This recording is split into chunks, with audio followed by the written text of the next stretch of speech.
অনেক বছর পর মানুষ সুযোগ পেয়েছে। আশা করি সবাই আসবে, ভোট দিবে।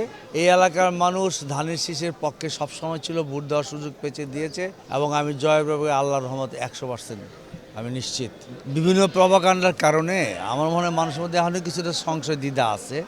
আমার মনে হয় সময় আসবে, মানুষ ভোটাররা ভোট কেন্দ্রে আসবে এবং সুন্দর পরিবেশ আছে, উৎসবমুখর একটা পরিবেশ। অনেক বছর পর মানুষ সুযোগ পেয়েছে।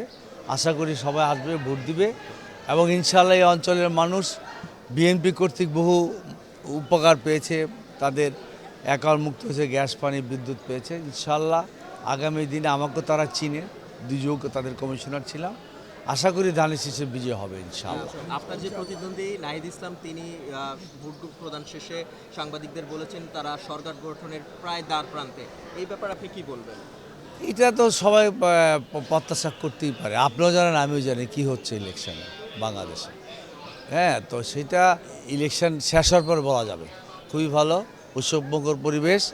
তো ওই তো বললাম, একটু দ্বিধাদ্বন্দ্ব, অপপ্রচার, মিথ্যাচার এগুলো চলছিল। ইনশাল্লাহ এগুলো কেটে আমার মনে হয় ভোট সংখ্যা আরও বাড়বে এবং মানুষের প্রত্যাশিত যে ভোটের পরিবেশ তৈরি করতে পেরেছে সরকার। ভবিষ্যৎ হোক নিরাপদ, বিনিয়োগ হোক বিশ্বস্ত, আর আমার পছন্দ সল্ট বে। ওয়েলকাম টু সল্ট বে।